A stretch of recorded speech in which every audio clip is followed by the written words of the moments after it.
เลยไม่ไงพี่เดียวประมาณเอาเพื่อนเขียนเพื่อนได้สมมติได้ดังสมมติได้เอออายุเท่าไหร่กว่าเขาได้ที่หลักว่าหลักว่า50ตังค์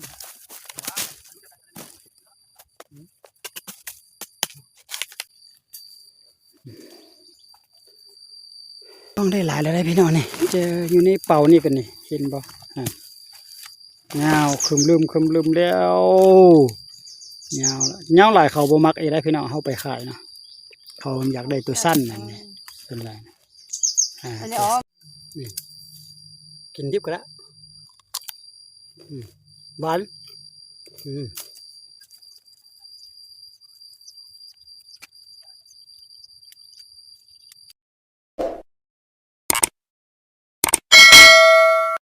ครับทักทายสบายดีพ่อแม่พี่น้องที่เข้ามาติดตามรับชมอันนี้บ่าวจันจะออกมาตัดนอนะเข้ามาสวนของป้าและลุงพี่น้อง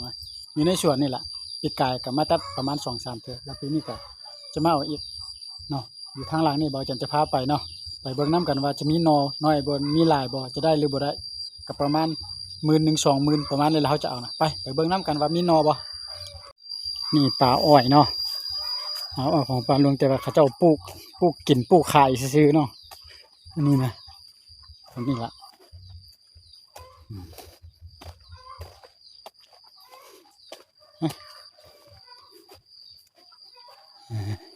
เขาจะตัดทางนี้นะอยู่พุ่นเลยตัดทางนี้อ้อมไปทางนี้เกี่ยวไปทางนั้นเลยพี่น้องเลย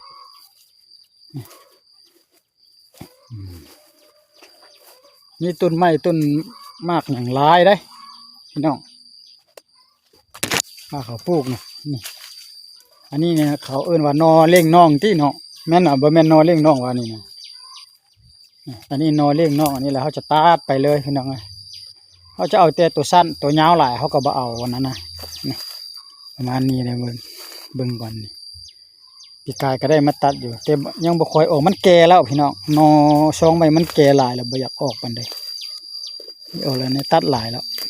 บ่ออกซองนี่นะบ่มีซองนี่นะครอบครัวตัดได้4-6-7 ดวงแล้วนี่อยู่นี่ยังมีอยู่พี่น้องนี่แต่มันสิเอาได้บ่นี่นะอันนี้เอาได้บ่ตัวนี้นี่นั่นมันออกอยู่ในงามเพิ่นน่ะนี่มันอยู่ในงามพี่น่ะน้องเอ้ยแท่งเบิ่งมาพี่น่ะเยอะโอ้ไม่ได้ตีนี่นะ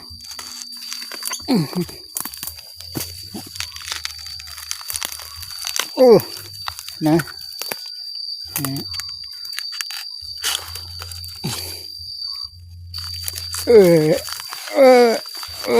จักออกยอดด้วยนี่น้องนะอยู่ในเพิ่นกับอันหนึ่งพี่น้องเพิ่นอยู่ในเพิ่นอันหนึ่งนะเข้าไปเอาก่อน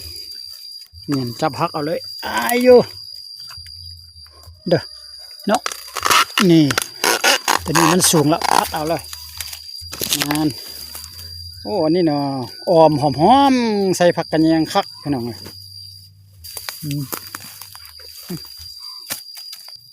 ตัวนี้เป็นไงตัวนี้มีแห้งคักตัวนี้พี่น้องนะอันนี้ขุดเอาอันนี้นะเนาะมันเบิ่งไหมนอกับมันก็อยู่บนดินดำน้ำซุ่มได้พี่น้องเลยนี่โอ้ตัดเอายอดตีได้ยอดบอกพี่น้องเลยงาม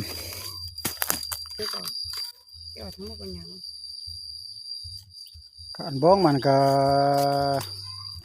พวกมันก็ทุกอย่างเอามาได้อยู่ฮะเนี่ยพวกมันจะเอาไป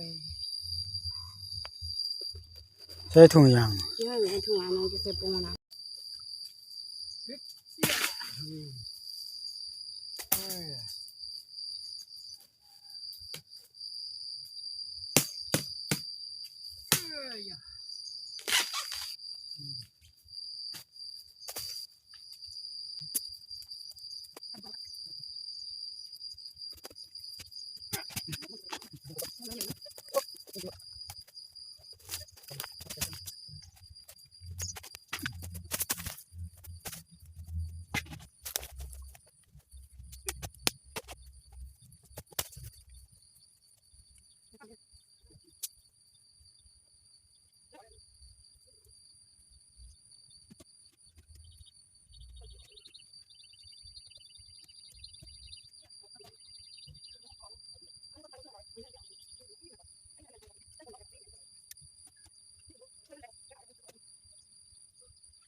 พี่น้องมีแต่ดวงใหญ่ๆแนวนี้นะพี่น้องเบิ่งไหมนี่เขาเอิ้นว่านอตีนซุงซั่นน่ะนี่แต่บ่จะมักเอิ้นว่านอไม้ฮกแดงนี่นะนี่พี่น้องนอใหญ่ๆเงางามนี่เลยยังไปฮอดอยู่โพ้นตัวนี้ตะกี้เขาเฮ็ดเลี้ยงเป็ดเดี๋ยวนี้เขาไปนี่กายฟาร์มตัวนี้ไปยังไปอยู่พูนข้างหนองปลาพุ่นแต่ยังมีหนองปลาอยู่พุ่นได้พี่น้องเอ้ยเอาได้แล้วนะตัวนี้นะเห็นบ่นี่ตัวนี้นี่งามโอ้หางขาแต่เจ๊อืมนี่กำลังถ่ายเจ้าอยู่เด้เดี๋ยวนี้ก็ถ่ายพออยู่เลยนี่เพิ่นมาถ่ายเก็บนอนี่หากินตามบ้านเมืองเนาะหากินตามบ้านตามเมืองบ้านนอกคอกนาเขานี่แหละนี่นอมีอยู่โอ้แต่ว่าแบ่งบ่ทันสูงนี่มีล่าอยู่ได้นอนี่กำลังออกปุงปิงนี่แหละนี่นี่เด้เราจะเอานอนี่ก่อนอ้ายะ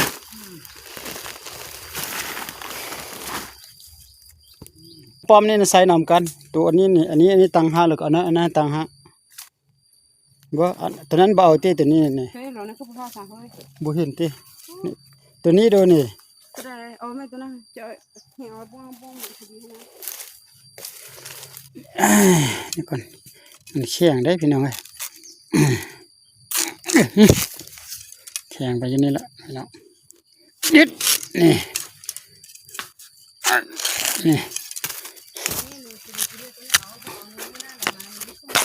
นี่เนาะอันนี้ก็มิดไม้หากระสังมาได้นี่ก็เลยนะงามพี่น้องนอนนะหานอนอยู่ในบ้านในสวนเฉพาะนี่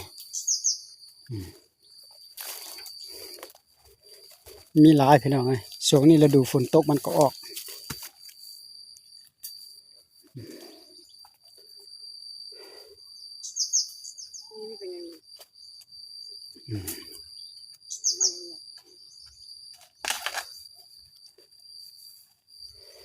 นอนเลี้ยงน้องได้หลายแล้วได้พี่น้องนี่เจออยู่ในเป่านี่กันนี่เห็นบ่เงาคืมลืมแล้วเงาหลายเขาบ่มักได้พี่น้องเขาไปขายเนาะเขาอยากได้ตัวสั้นนั่นนี่เป็นไรอันนี้อ๋อแม่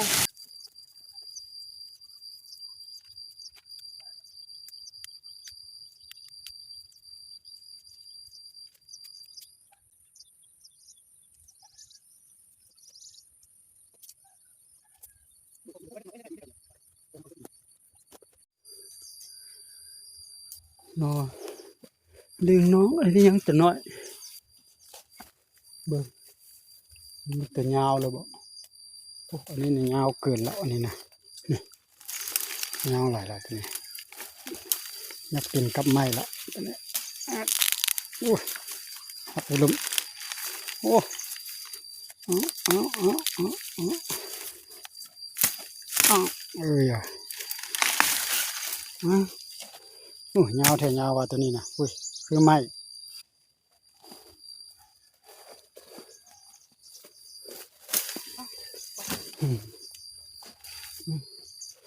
อันนี้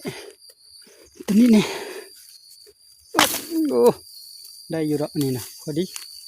บัวมันบ่เหนียวเลยเจ้าเอามิดเหนียวแม่ถ้าว่าถ้าเอาจะสมองบ่ห้ากวงเขาจะเอาน้พอดีแล้ว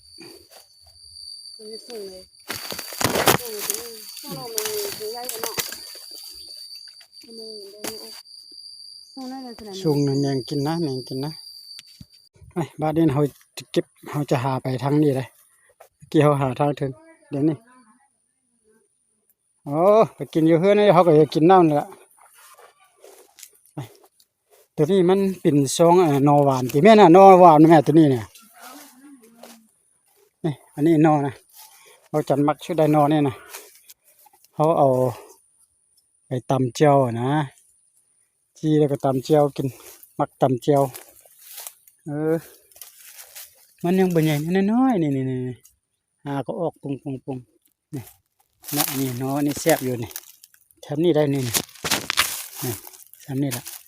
นี่อาจารย์ทอดผ้าก่อนนี่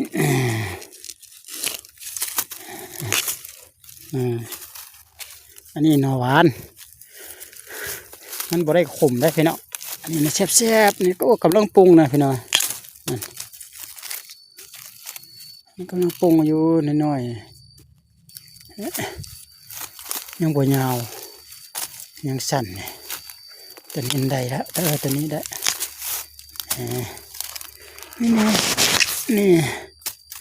นี่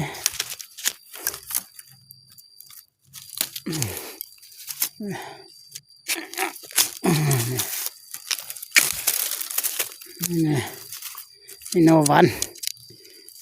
อึดน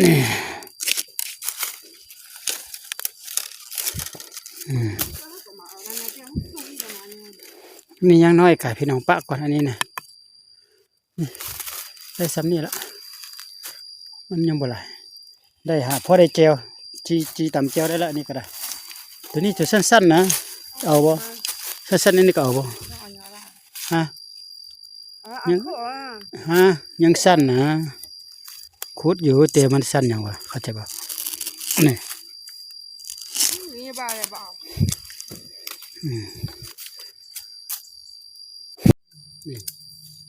กินดิบก็ได้หวาน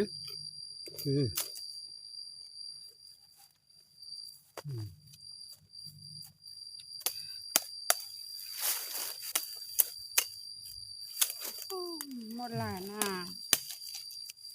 จะได้กับหมอนี่นะ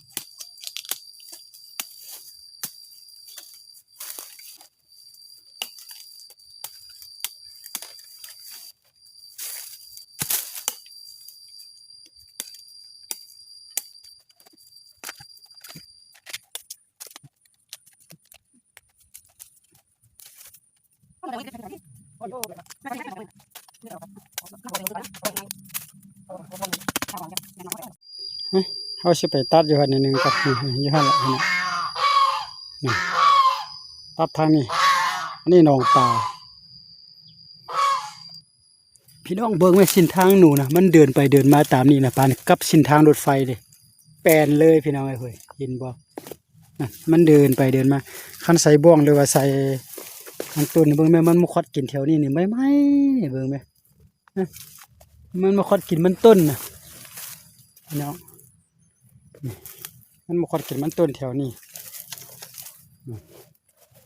นี่มันต้นเด้นี่เบิ่งแม่โอ้หนูคอดแถวคอดว่าพี่น้องหนูคอดมัด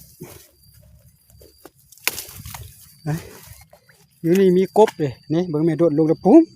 เห็นบ่โดดลงไปนี่ทางหนูเบิ่งแม่นี่มันโอ้คันมาเอามันอันนี้แล้วมาใส่นี่ขุดเอามันนี่แล้วก็ใส่ถามลงเขาก่อนมาใส่เลย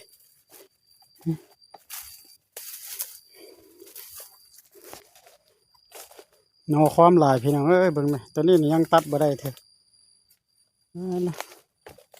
โอ้ยังสั้นเฉียวนี่นะแต่ว่าตัวนี้มันได้แล้วนี่แต่มันอยู่ในนี่นะตัดได้บ่นี่เนาะนี่ตัดได้แล้ว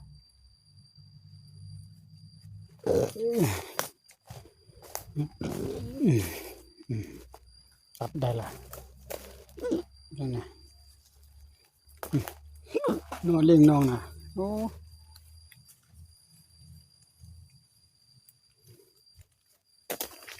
มีหลายตัดได้เต็มฮอดอยู่นี่ละฮอดเดียวนั่นก็หมดแล้วบัดนี้นะ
บ่จันจะพาพี่น้องตัดแถวนี้ก่อนนะตัดแถวนี้ก็บ่จังก็จะกลับเฮือนละบัดนี้นะเนาะนอเบิ่งไหมเห็นบ่ความออกนั่นนี่เป็นอันนี้เติมประมาณ4 มื้อ5 มื้อเนี่ยเป็นตาตัดมื้อละอันนี้ซ้ำนี้ยังตัดบ่ได้นี่เห็นบ่เขาจะตัดได้แต่ตัวนี้นี่ตัวนี้นี่เห็นบ่ตัวนี้นี่มันใหญ่เด้ออายุพุ่นเด้อเอานอมีหลายพี่น้องว่าจังขออนุญาตตัดนอกันบัดนี้นะตัดแล้วก็ว่าจังก็จะกลับเฮือนละพี่น้องเอาขอบใจที่เข้ามาติดตามรับชมเบิ่งแล้วก็ฝากไลค์ฝากแชร์ฝากติดตามให้เบาจันเด้อสิกลับก่อนพี่น้อง